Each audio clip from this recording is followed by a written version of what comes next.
Welcome to NBC computer education. C plus में object oriented programming का ये part number 4 है।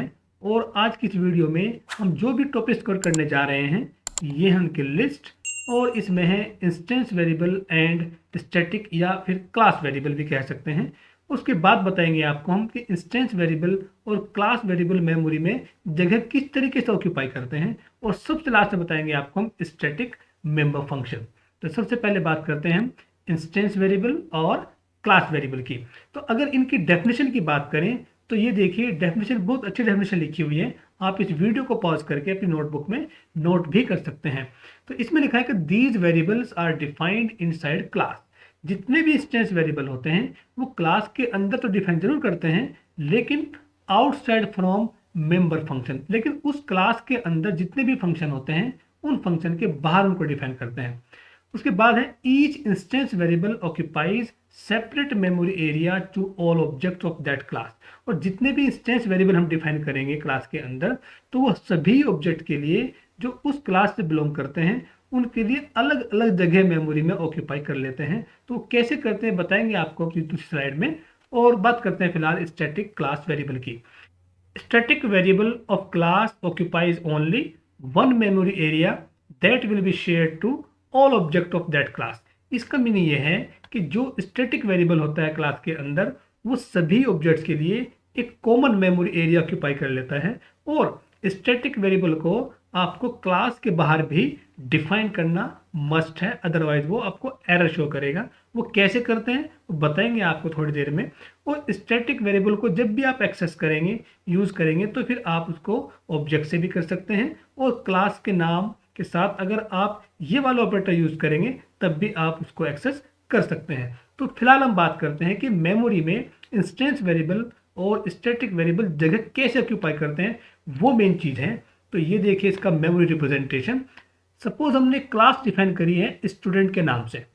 तो स्टूडेंट नाम की क्लास के अंदर एक वेरिएबल डिफाइन किया हमने कॉलेज। और देखिए ये स्टैटिक वेरिएबल है।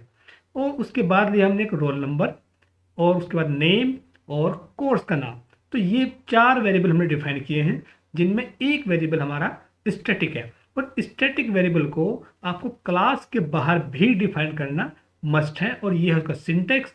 पहला है इसकी टाइप, उसके बाद क्लास का नाम कि किस क्लास के अंदर का ये वेरिएबल है, फिर स्कोप रिजोल्यूशन ऑपरेटर और फिर आएगा वेरिएबल का नाम। तो इसे कहते हैं स्टैटिक डिक्लेरेशन। तो आपको यहाँ पे तो डिफाइन करना ही है, प्लस आपको क्लास के बाहर भी डिफाइन करना जरूरी है, क्योंकि ये इसका सिंटेक्स है। और ये देखिए नीचे हमने 2 बनाए ऑब्जेक्ट, एक का नाम रखा है student1 std1 और दूसरा है std2। हम चाहे तो यहाँ पे कोमा लगाकर भी लिख सकते हैं std1 std2, एक ही बात है। अब ये देखना है कि मेमोरी में किस तरीके से जगह ऑक्यूपाई करेगा। तो ये है इसका रिप्रेजेंटेशन। ये देखिए std1 नाम का जो ऑब्जेक्ट है वो स्टूडेंट क्लास का है। और इस क्लास में 3 वेरिएबल हैं नॉन स्टैटिक और एक वेरिएबल है स्टैटिक। तो जितने भी नॉन स्टैटिक वेरिएबल हैं ये इस ऑब्जेक्ट के लिए अलग अलग जगह मेमोरी में ऑक्यूपाई कर लेंगे। देखिए रोल नंबर का एरिया ये बन गया, ये नेम का एरिया है और ये हो गया कोर्स का एरिया। इसी तरीके से जो std2 नाम का जो ऑब्जेक्ट में डिफाइन किया हुआ है इसकी भी जगह मेमोरी में रोल नंबर की अलग बनेगी, नेम की अलग और कोर्स की अलग। तो जितने भी आप यहाँ पे ऑब्जेक्ट बनाते चले जाएंगे तो मेमोरी में हर ऑब्जेक्ट के लिए ये तीनों वेरिएबल अलग अलग जगह ऑक्यूपाई कर लेंगे। और जो स्टैटिक वेरिएबल है, जैसे कॉलेज नाम का जो वेरिएबल है हमारा वो स्टैटिक है, तो स्टैटिक वेरिएबल की जगह मेमोरी में अलग अलग नहीं बनेगी, वो कॉमन रहेगी। तो स्टैटिक वेरिएबल में ये खास बात है कि इसका ऑब्जेक्ट से कोई मतलब नहीं है, ये क्लास का वेरिएबल है। तो स्टैटिक वेरिएबल को हम क्लास का वेरिएबल कहते हैं। और जिनके पहले स्टैटिक लगा हुआ नहीं है उन्हें कहते हैं हम इंस्टेंस वेरिएबल। तो हर इंस्टेंस वेरिएबल की जगह मेमोरी में सभी ऑब्जेक्ट के लिए वो अलग अलग क्रिएट हो जाती है। इस तरीके से std1 की देखिए अलग हो गई और इस ऑब्जेक्ट के लिए अलग हो गई, लेकिन जो स्टैटिक वेरिएबल है उसकी मेमोरी में सिर्फ एक ही जगह बनेगी। और अब हम बात करते हैं example of instance variable and static variable की। तो चलते हैं आईडी में और बताते हैं आपको कि इंस्टेंस वेरिएबल और स्टैटिक वेरिएबल को एक्सेस करते कैसे हैं। और यहाँ पे सबसे पहले में क्लास डिफाइन करेंगे ABC। और इसके अंदर मैंने पब्लिकली एक वेरिएबल ले लिया A और एक वेरिएबल लिया मैंने स्टैटिक में B।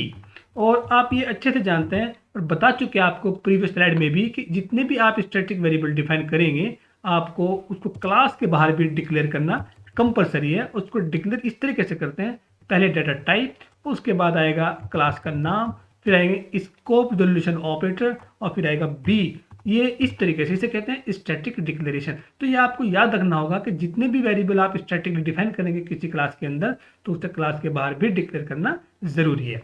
और अब मैंने यहाँ पे डिफाइन किया मेन फंक्शन, और मेन फंक्शन के अंदर मैंने दो ऑब्जेक्ट डिफाइन किए।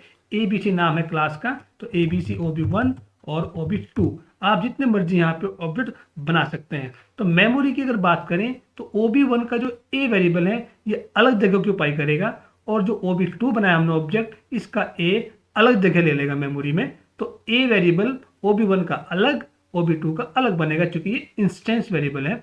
और जो स्टैटिक वेरिएबल होता है, इसे कहते हैं क्लास का वेरिएबल, ये मेमोरी में एक ही जगह ऑक्यूपाई करेगा और वो सभी ऑब्जेक्ट के लिए कॉमन रहेगी, राइट। अब मुझे इस A वेरिएबल में जो OB1 का A है उसमें मुझे 10 स्टोर करना है, तो हम यहाँ लिख सकते हैं OB1 का डॉट A इक्वल टू 10, और उसके बाद मुझे डालना है OB2 के A में डालना है 20, और उसके बाद मुझे B नाम का जो वेरिएबल जो स्टैटिक है इसमें डालना है मुझे 100। तो आप यहाँ लिखेंगे ABC और रिजोल्यूशन ऑपरेटर, उसके बाद B इज इक्वल टू 100। और आप चाहें तो इसको इस तरीके से ऑब्जेक्ट से भी यूज कर सकते हैं, OB1 dot B is equal to 100। और उसके बाद चाहें तो आप इसको OB2 से भी ऐसे यूज कर सकते हैं। आप किसी भी ऑब्जेक्ट से इसको यूज कर सकते हैं, क्योंकि इसी क्लास के अंदर ये डिफाइन किए हुए हैं। तो OB2 dot B is equal to 100। आप चाहें तो इसको ऑब्जेक्ट से यूज करें, और आप चाहें तो इसको क्लास के नाम से भी यूज कर सकते हैं। अब मैं इसको प्रिंट करके देखता हूँ। यदि मैं प्रिंट किया OB1 डॉट A, तो इससे OB1 का जो A है उसकी वैल्यू प्रिंट हो जाएगी। इसी तरीके से OB2 डॉट A, इसकी वैल्यू प्रिंट की हमने, और उसके बाद हम प्रिंट करेंगे ABC और यहाँ पे B। ये आप यहाँ पे ऑब्जेक्ट का नाम भी यूज कर सकते हैं। तो जैसे आप इसको रन करेंगे तो आपके सामने जो आउटपुट आएगा वो आएगा OB1 के A की वैल्यू क्या है 10, उसके बाद आएगा OB2 का A वो है 20, और उसके बाद आएगी B की वैल्यू और वो है 100। मैं इसको सेव किया और अब मैं इसको रन करता हूँ। ये देखिए आपके सामने आउटपुट आ रहा है 10, ये OB1 का A है, और ये OB2 का A है, और ये है 100। और ये है स्टैटिक वेरिएबल। स्टैटिक वेरिएबल की जो लोकेशन रहती है मेमोरी में वो कॉमन रहती है, उसको आप ऑब्जेक्ट से या क्लास के नाम से भी एक्सेस कर सकते हैं। और अब हम बात करते हैं स्टैटिक मेंबर फंक्शन की। जिस तरीके से हम स्टैटिक वेरिएबल डिफाइन करते हैं किसी क्लास के अंदर, उसी तरीके से स्टैटिक मेंबर फंक्शन भी डिफाइन कर सकते हैं। और देखिए इसकी डेफिनेशन लिखी हुई है, static member function is defined inside a class with static keyword. Static member function वो होता है जिसको आप स्टैटिक कीवर्ड के साथ क्लास के अंदर डिफाइन करते हैं। और उसके बाद है static member function can access only static member. ये बहुत इंपॉर्टेंट पॉइंट लिखा हुआ है। इसका मीनिंग ये है कि स्टैटिक फंक्शन अगर आपने डिफाइन किया है किसी क्लास के अंदर, तो फिर आप उसके अंदर स्टैटिक मेंबर को ही एक्सेस कर सकते हैं अगर आप बिना ऑब्जेक्ट के यूज कर रहे हैं तो। और नेक्स्ट है static member function will be accessed by the object and class name with scope resolution operator. ये बिल्कुल वैसे ही है जैसे स्टैटिक वेरिएबल होते हैं कि आप स्टैटिक फंक्शन को ऑब्जेक्ट से भी कॉल कर सकते हैं और इसको क्लास के नाम से भी कॉल कर सकते हैं। और ये है देखिए सिंटैक्स, हमने क्लास बनाई ABC और उसके अंदर मैंने एक फंक्शन डिफाइन किया है स्टैटिकली टेस्ट के नाम से, राइट। और उसी क्लास को हमने यहाँ पे बंद कर दिया। अब चलते हैं IDE में और मैं आपको उसको बहुत अच्छे एग्जाम्पल से समझाता हूँ कि किस तरीके से स्टैटिक मेंबर फंक्शन काम करते हैं। और यहाँ पे मैंने एक क्लास बनाई ABC और इस क्लास के अंदर मैंने पब्लिकली एक मेथड डिफाइन किया, एक है कि एक फंक्शन डिफाइन किया मैंने सिंपल नॉन स्टैटिक फंक्शन, उसका नाम रखा मैंने MST1 और इसके अंदर मैंने एक स्टेटमेंट डाल दिया हेलो ABC। और अब यहाँ पे मैंने एक मेथड या एक फंक्शन और डिफाइन कर लेते हैं और उसको डिफाइन करते हैं स्टैटिकली, और ये मैंने इसको भी डिफाइन कर दिया इस तरीके से स्टैटिक वॉइड MSG2। अब ये देखिए ये फंक्शन तो नॉन स्टैटिक है लेकिन ये फंक्शन स्टैटिक है, और मैंने यहाँ पे मैसेज डाल दिया हेलो स्टैटिक, और इस तरीके से ये फंक्शन भी कंप्लीट हो गया और ये क्लास यहाँ पे बंद हो गई। और अब मुझे इसे कॉल करने के लिए मेन फंक्शन डिफाइन करना पड़ेगा। तो ABC OBJ मैंने यहाँ पे एक ऑब्जेक्ट क्रिएट किया है और इस ऑब्जेक्ट से मैं कॉल करता हूँ MSG1 को। तो ये मैंने कॉल कर लिया है इस फंक्शन को, और मैं इसको भी कॉल करता हूँ जो स्टैटिक है। ये देखिए OBJ.MSG2 को भी मैंने कॉल कर लिया है और अब मैं इसको सेव किया और इसको रन करता हूँ यहाँ से। ये देखिए इसका आउटपुट हेलो एबीसी और हेलो स्टैटिक आपके सामने दिखाई दे रहा है। तो हमने स्टैटिक फंक्शन को जो कॉल किया है, तो ये देखिए हमने ऑब्जेक्ट से कॉल किया है obj.msg2। अब मैं इसे क्लास के नाम से भी कॉल करके देख लेता हूँ abc और स्कोप रिजोल्यूशन ऑपरेटर, और फिर से रन करते हैं और ये देखिए आपके सामने इसका आउटपुट फिर से आ गया है। तो हम किसी भी स्टैटिक फंक्शन को क्लास के नाम से भी कॉल कर सकते हैं और ऑब्जेक्ट से भी कॉल कर सकते हैं। अब मेन चीज़ आप ये देखिए, ये मैंने यहाँ से हटा दिया है सपोज, और यहाँ पे मैंने कॉल किया है इस msg1 वाले फंक्शन को।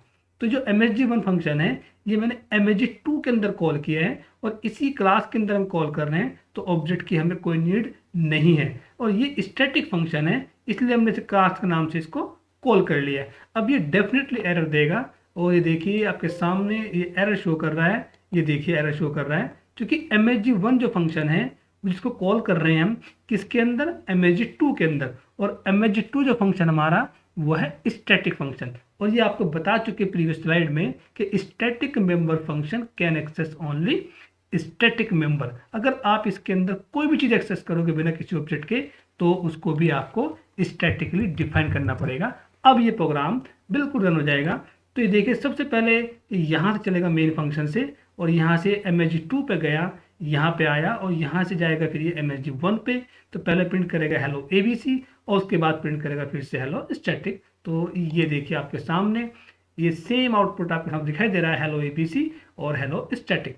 तो मैंने इसमें ये समझाने की कोशिश की है कि स्टैटिक फंक्शन को आप क्लास के नाम से भी कॉल कर सकते हैं और ऑब्जेक्ट से भी कॉल कर सकते हैं। और दूसरी बात यह है कि स्टैटिक फंक्शन में आप जो भी चीज़ एक्सेस करेंगे बिना किसी ऑब्जेक्ट के, तो वो स्टैटिक ही होनी चाहिए, राइट। तो ये थी आज की वीडियो।